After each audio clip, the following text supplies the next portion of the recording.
Now, look, if you're a top 5, top 10 e-commerce retailer, you can probably afford to pick up your marbles and get off of Amazon. Nike did this.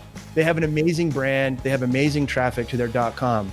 But I got to tell you, the sellers that and the brands that you and I talk to aren't in that position, and they need to be on Amazon, if for no other reason to defend their brand. Forget everything you know about retail. Amazon is different. There are no human gatekeepers, buyers, just layers upon layers of machine learning, artificial intelligence tools that aren't very intelligent. There isn't any kind of human or relationship over there that's going to help you succeed. Shannon and I, who I'll introduce in a second, are going to go over a lot of the myths that we hear, and we're going to debunk some of those for you. No matter how big you think you are tiny to this mega trillion-dollar company called Amazon. And if Amazon, as proof, can shut down 2 really large Amazon China sellers that combined were doing about $1 billion because they were buying reviews, they sure as heck will shut you down. Hey, I'm Jason Boyce, host of the Day 2 podcast, founder and CEO of Avenue 7 Media. And I have with me today another member of the Avenue 7 Media team, Shannon Roddy. Shannon, how you doing today? I'm doing great, Jason. I'm really excited to go over this. I think it's going to be a great podcast. A lot of the stuff that we're going to be talking about here, I learned the hard way, right, Shannon? I know you've learned a lot of these lessons over 6 years plus in this Amazon platform. I've done it over 20 years plus, and I've got the scar tissue to prove it. I just want to pick up a little bit about what I said in the intro. Amazon is very different. And I've heard some really interesting analogies over the years about what Amazon is like if it was a character in a movie, perhaps. And so one of my favorites is the Star Trek reference to the Borg. They will adapt and assimilate. There's just no room to be creative when it comes to working within the Amazon platform. Another one that I heard the other day, which was great, I was a guest on a podcast from Spot, the new insurance brokers helping Amazon sellers get insured, was the Lord of the Rings. And as Amazon has gotten bigger, and I had a front row seat to this, and I watched it happen over 17 to 20 years, they put that ring of power on, and all of a sudden, the opinion of the seller is less important to them. And I think that's a great analogy. And then one of my favorites is that Amazon's a vampire. They will literally suck the blood out of you, steal your products, etc.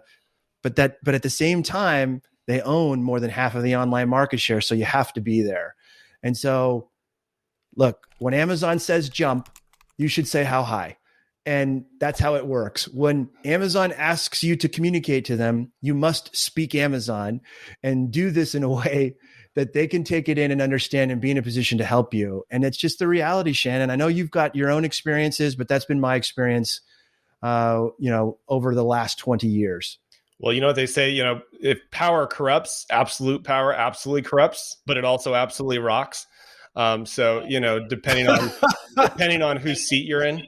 But what amazes me, Jason, is that despite that Amazon's been around for 2+ decades, there are so many myths that are prevalent, and they're so dangerous because they can literally wreak havoc on a company. I think they have the power to shut down a company or a brand. And Jason, honestly, the biggest myth that I've seen for most companies is Amazon is just another sales channel.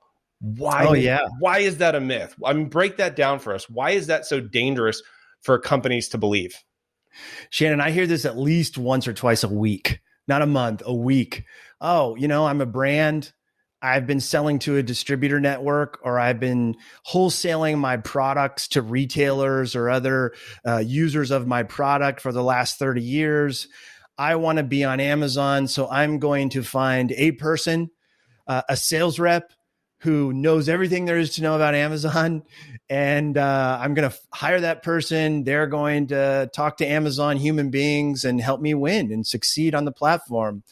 And while I understand, everyone comes from their own frame of reference, right? Sure. I understand why people think that, especially bigger brands who've been working as wholesale forever, but man, that doesn't work on Amazon. It doesn't work. You're not talking to a human being over at Amazon. You can consider yourself lucky if you're able to speak to somebody at Amazon, but you're not selling to a person. It's not just another sales channel. It's that algorithm. And so you got to think differently. I said it in the intro, Shannon, forget everything you know about your decades long experience about retail, about wholesaling. Amazon is different. I mean, do you agree with that?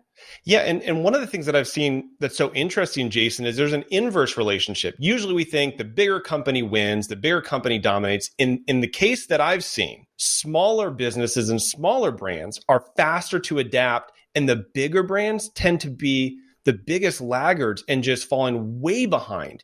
And I mean, we're in a day and age where a private label operating out of somebody's garage can beat out in a category or for a specific product, the product of a multinational conglomerate because they know how to play the Amazon game better. That's huge. And I think that where you'll have smaller brands and smaller companies that will allocate tons of resources to Amazon, the bigger ones are hardly noticing it or paying attention, and they're paying a price that's in some cases catastrophic. Oh, no, absolutely. Look, I started selling Amazon in 2003. There was a time from 2003 till about 2012, maybe, where you could hire a person out of college and say, go figure out Amazon, right? Or a sales rep and go figure out Amazon and sell to Amazon. But those days are over. Speaking of, we're talking about myth number 2. I have a household name brand, therefore I'm going to win. But I also take this question once or twice a week, Shannon, and it is, I've got 80% market share in the brick and mortar stores, and I'm getting my ass kicked on Amazon by XYZ brand I've never heard of. What is going on here? Why is this happening? Right. And I hear people angry, crying, laughing, all of the above, saying, why is this person who's in Podunk, wherever, kicking my ass? And it's because they don't understand that Amazon's different. They don't understand that you're selling to an algorithm, not to a human being. And frankly, they don't have the capability, the staff, the experience, and the know-how in order to execute on that brand strategy, because it's a beast. It's an absolute beast. Well, and that's the thing. If you're not thinking about Amazon correctly, you're not going to be allocating the resources to it. You're not going to be allocating the time to it, the money to it. And again, we'll talk about Amazon seller mistakes in the next episode, which I'm super excited about. But it really does start with mentality. Here's another great one, Jason, that I want to cover briefly because I think it's critical. I was at Fancy Food Show a couple years ago, and people go, I don't like Amazon. I hate Amazon. I don't want anything to do with Amazon. So guess what, Jason? I'm just going to ignore Amazon and I won't have to worry about that. And they have this sort of myth of, I'm worried that if I sell on Amazon, I'm going to lose control of my brand. So in order to avoid losing control of my brand on Amazon, I'm just not going to go there, do that. Again, fact or myth, Jason? Break it down. Yeah, honestly, Shannon, we could make this a whole episode. I'm going to try to keep it short for our producer. So look, this is a great myth. I'm just going to take my marbles and I'm going to go to another playground. I'm not going to play on Amazon. But here's the problem. Amazon owns half of the online retail market share. They have half, more than half. The latest news report that came out last week said 56% of the online market share of goods sold online start and end on Amazon.com. And I've got a few stories that sort of highlights this as well. Back when I was a seller, we were sales agnostic. We didn't care. I used to joke, if there were people buying shit on the moon, I would be there selling game tables on the moon. I didn't care where they were, so long as there was a common brand integrity, there was pricing integrity across all the channels, and all the customers got the same, more or less, customer experience. And so I didn't care. But I'm always amazed when folks go, I don't want to drive any traffic to Amazon because I don't want to cannibalize my sales on Amazon. Well, let me ask you something. Does your website own half of the online market share? Do you have 300 million Prime subscribers who can come to your store and find what they need out of a selection of billions of products? The answer is probably no. And again, putting myself in the shoes of those brands that say this, I get it. Mm-hmm. I understand why they're saying it, because they probably make more money closing that sale on their own website. But here's the thing. Customers are going to shop where customers are going to shop. And I'll give you a great real world example. We have a client, Shannon, who has this great connection and is able to get their product listed on the morning shows. So think Good Morning America or the NBC Today Show, right?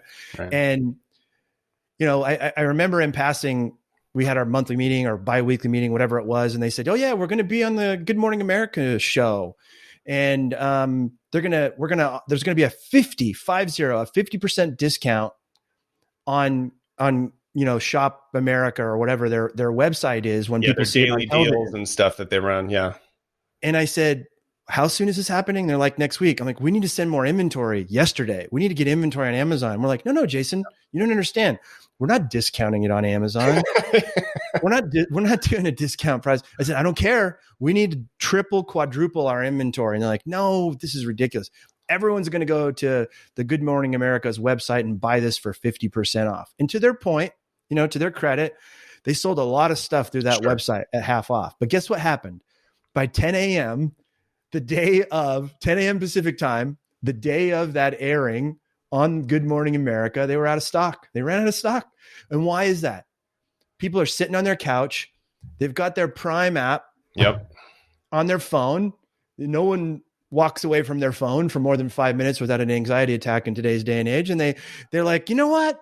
I could go to Good Morning America and figure out how the hell to enter my credit card with only two hands while I'm holding my phone and expiration and address, or I can do a search on Amazon, find it and buy it, and it'll be here tomorrow. And so, there's so many examples of that. We got another client who does a lot of direct TV advertising. Number 3, direct TV ad on television right now in America. And every time I can see it in the sales numbers on Amazon. Every time they run a TV ad with a better discount, if they buy through the store, I see a spike in Amazon sales. So look, the world is agnostic. They are going to buy where they're going to buy. The final example I want to say is Nike.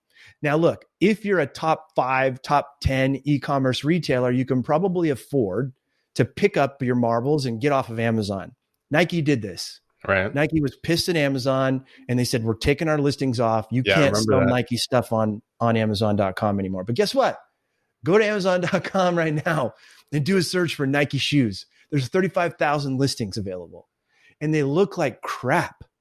So look, I'm not saying Nike made the wrong decision, but if I was at Nike, what I would have done is to say, look, I know that Amazon's not going to control my brand and defend my brand on Amazon, but I'm going to do it for ourselves. Right. We're going to enter into a third-party relationship. We're going to have brand integrity. We're going to be in control of the pricing. We're going to institute a channel control problem so other sellers can't attach to our listings. And we're going to own that space on Amazon. Now, look, Nike's going to be okay, Shannon. They're going to be fine, right? Because they have an amazing brand. They have amazing traffic to their .com. But I got to tell you, the sellers that and the brands that you and I talk to aren't in that position, and they need to be on Amazon, if for no other reason, to defend their brand. People forget that Amazon is a search engine first. I tell people, I'm like, you're forgetting that Amazon is a search engine first, and it is an e-commerce and platform second. And I forget what the numbers are currently. I think it's 65% plus probably of product searches start on Amazon.com. We've looked at tons of screenshots of product searches that start on Google. And guess what? All the top listings go to Amazon. And people will actually go to Google and search for, I'm looking for this product on Amazon. I don't know why they don't go the extra step to type in Amazon, but they'll actually search for Amazon products on Google. If you don't represent your brand well on Amazon, someone else is going to do it poorly. And that's exactly what you said with Nike. So when people say, right, I'm going to avoid Amazon, I'm not going to be on Amazon because I don't want to lose control, you've already lost control, right? You've got unauthorized resellers, you've got counterfeiters, you've got Me Too knockoffs. And so remembering that it's a search engine first, and it is a platform where you have to, at all costs, maintain and protect your brand integrity and your brand equity, the customer's perception of your brand. It is unlike any other platform out there in the e-commerce space, probably in history. It's a great point. They are beasts. They're an absolute beast, and you have to be there. And you have to be there for no other reason to defend your brand. Because I got news for you. If you're paying for any clicks, any advertising off of Amazon, and you're not on Amazon defending your brand, what you have done, I would say half of those clicks that you're paying for off Amazon is driving sales to your competitors who are on Amazon advertising against your brand name and stealing your business. Totally. And that's just a lost opportunity. And it's a lost opportunity to get in front of the most powerful e-commerce shopping system that America has ever seen. Well, it's the GMA and Today Show example, and we worked with companies on that as well. Amazon is the ultimate halo effect. You're running TikTok, Amazon's halo effect. In fact, we talked to a potential client yesterday about that. They're doing tons of organic TikTok, and Amazon has already indexed 10 versions of their brand name, people searching for their product on Amazon. I've got a great example that I wanted to share, Jason, a company I worked with probably about 5 or 6 years ago. And they were established in brick and mortar, one of the top QVC products, very long time running, legacy brand, but they were not paying attention to Amazon. So we used Jungle Scout, which is a great tool that allows us to sort of take a look at what sales are currently going through which products.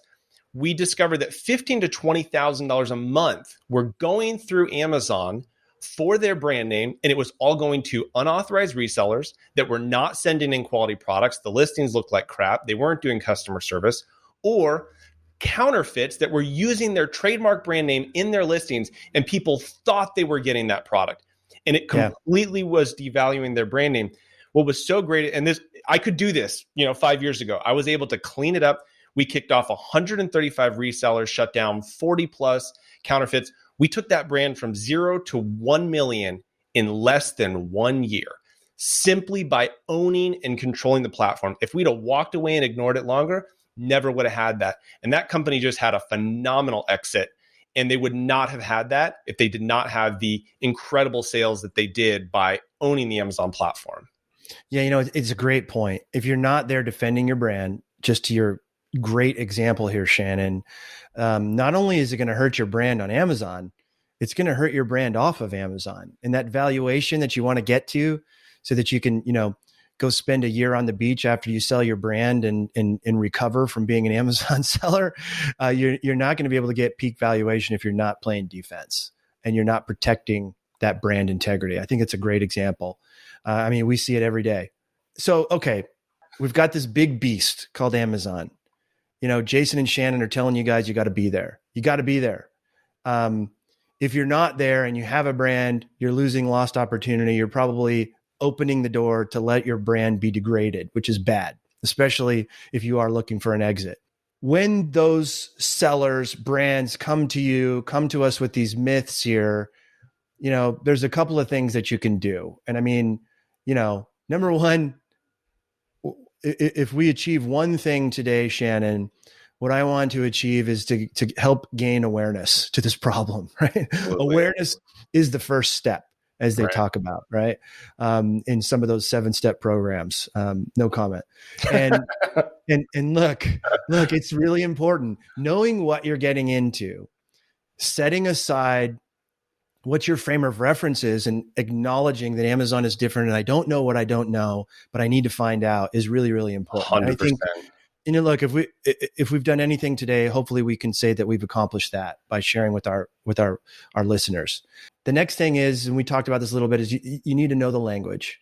Mm-hmm. And when you talk to Amazon, and it's going to be by email, by the way, from 9.999 times out of 10, you need to be non-emotional. Amazon doesn't care about your feelings, right? Even the humans over there think about Amazon and your problem like an algorithm, like a computer. So look, don't get emotional. Don't conflagrate and make things worse than they actually are. The second thing is when you do run into mistakes, right? If it's difficult, you got to admit mistakes. It's a little bit like, I joke that it's a little bit like, the Soviet Union and the Politburo. Even if there's a problem, Amazon will make you admit the problem, even if it wasn't your fault. And then you can tell them, okay, I made a mistake. I owned it. Here's what I'm going to do. Here's what I missed. Here's what I'm going to do so that this problem doesn't happen again. Yeah. If you can do that, it'll solve 90% of your problems over there. By the way, Shannon, I learned that in the Marine Corps. Right? When the commanding officer summons you to his desk, don't make excuses, own it, even if it wasn't your fault, and explain to him why it's not going to happen again. Same thing with Amazon. Right. With less push-ups. Yeah, with less push-ups and less pain and agony. Yeah, exactly. Well, I don't know about pain and agony. Definitely pain and agony. Different kind of pain and agony. Look, number three is, it's the algorithm. It's not humans. I talk to humans at Amazon all week long who say, I don't know what to do. I can't fix this. You have to understand the algorithms. And look, you mentioned this, Shannon. Amazon is a search engine first. How in the hell do you browse 500 million products? Not possible. You can't do it. You have to learn how to search. Yeah. So you have to understand this. You have to know what keywords are the highest volume and most relevant that are driving traffic to your listing. And you have to understand that if your listing on that search page is getting more clicks and more sales than your competitors, Amazon's system is going to reward you. Not a human being that's going to give you another PO, right? The actual algorithm. I think that's really important. And then how do you do that? Look, when we talk to clients and we bring on new brands, this is a little bit of the flow that we do. And I'm oversimplifying here, Shannon, so bear with me. Sure. Number one, we lay the foundation. Those listings are really important. Amazon has given more and more real estate to brand registered brands who own their brand and have their registered trademark. You can lay a solid foundation for search engine optimization. Put those high relevant keywords into your listing. The additional image space and the A+ detail space that they give to brand registered brands, maximize that. Don't just show images. I read something from my co-author from the Amazon Jungle, Rick Cesari. I read something from one of his books the other day that stuck with me. Images are like communicating 60,000 words or something like that. Right. But if you can highlight the key message that you want your customer to get from that main image and lay that foundation with great listings, then you will succeed. Once you have that foundation laid, then it's time to drive those clicks, right? You said it, Shannon. It's the search engine, clicks and sales. So, our team manages some crazy advertising campaigns, crazy good advertising campaigns that drive traffic and clicks to your listing, which drive organic ranking, which drive placement, drives clicks. It's a flywheel. Happy things start to happen. But you don't stop. You can't stop after that. There's no set it and forget it here. The very next step is you've got to listen and you've got to adjust. And so who are you listening to? The Amazon shoppers. If you're making Amazon shoppers happy, Amazon's happy, their algorithms are happy, and they will reward you. Another myth, Shannon. I hear this all the time. Customers really pissed about a bad review. Like our client really mad about a bad review. And I try to tell them, look, I'm pissed too. I don't like that someone gave you a 1-star, but listen to what they said. And in some cases, if there's 3 or 4 or 5 1-star reviews saying the same thing, you can't avoid and you can't ignore it. Right. And so when you take that information, you capture the themes, and you put together a plan to fix your product. Sometimes it's about fixing your product when you reorder it. Also, sometimes it's about working to fix the listing, to do a better job of communicating what the customer is going to get. Exactly. Constantly launch, listen, learn, update, and then rinse and repeat. Drive track it, rinse, repeat, relentlessly. Amazon knows if you ignore it, and your performance will suffer. In a nutshell, Shannon. Yeah. That's the game. Jason, it's such a great overview. And I think it highlights one of the most important things. The devil's in the details. And people who just we'll talk about this more in the mistakes episode, but when people just copy and paste their content from their website, they have no clue what they're leaving on the table. The level of detail that successful sellers go to optimize not just every word on Amazon, but every product feature, every single image, the order of the images, exactly what callouts, exactly what colors you use. I mean, this isn't something that you just sort of come up with overnight and sort of throw up there. It is an incessantly detailed analysis and like the level of complexity, I should say, to build out those listings in the way that's going to be successful is meticulous. I think it's a great recap. And I'm excited to highlight not only some mistakes, but I know in future episodes, we're going to talk about the Amazon algorithm, and we're going to talk about really more in depth, what do successful sellers do to make this thing work? Yeah, look, it's great. And we've got, between you and I, Shannon, we've got a lot of stories to share to validate a lot of these things that we're saying. Like I said before, we've got a lot of scars. I did this as a big seller, and we sit there shoulder to shoulder with our partners, our clients, and we learn from those mistakes, and that's the best that you can do. And we're happy to share those so that you, the seller, the brand, doesn't have to learn them the hard way. Because let me tell you, I did it that way, and it's not ideal. Look, I mentioned this again in previously. In the old days, you could hire a person out of college to go and run your business. I joke sometimes, Shannon, if some of the clients and the prospects that you and I talk to, I tell them, if you hired me, first of all, you couldn't afford me. I'm too expensive. But secondly, if you hired me, I can't do what our team can do for your brand.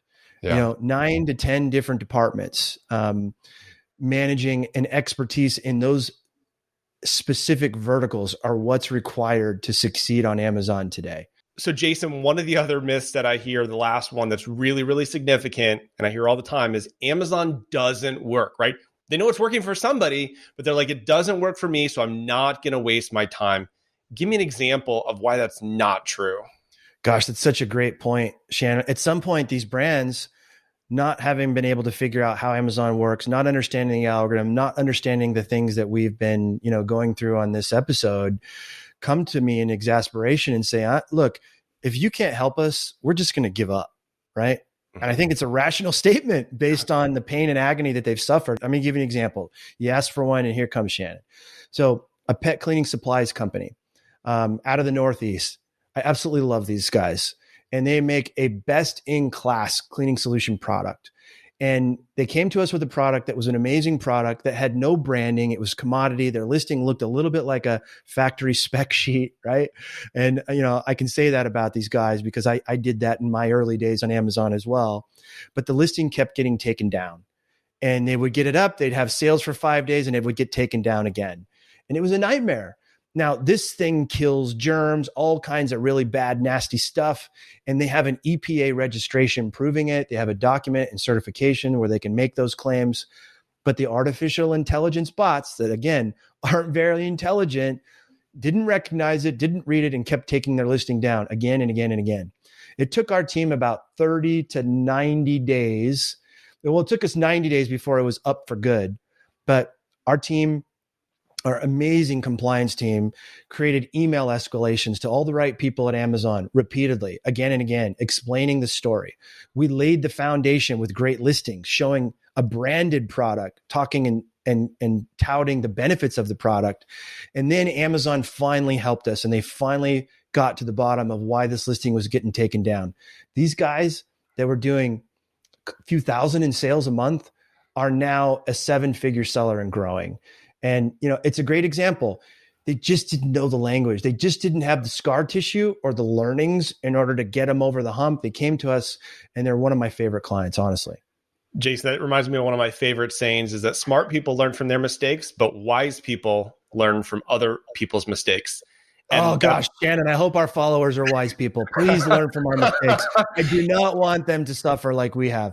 It's true. Look, if you haven't cried or cursed this week, it's probably because you're not selling on Amazon. Honest truth. But it's why I created, the Amazon Brand Success Academy. It's why I joined Avenue 7, because I wanted to help more brands. It's the why that you and I were so aligned on is we went through it. We saw the pain, the suffering, and the challenge, and we wanted to help other sellers and make it easier for them and just take it off their plate and improve the lives of sellers. And that's what I love about our mission. And that's what I love about the podcast is making a difference in sellers' lives. Love it, Shannon. Well said. Nothing more to add. That's beautiful. And look, if you're a brand or a seller who's listening to this podcast, episode 2, The Mythbusters, and you like what you hear and you're ready to start protecting and growing your brand on Amazon, you can reach us at day2podcast.com. That's day2podcast.com. We're happy to get to know your brand a little bit and see if we can help. So as always, look, thank you for listening. Thank you for hearing us out. And we look forward to sharing and opening the kimono for you guys and sharing it each and every way on how we help our clients succeed.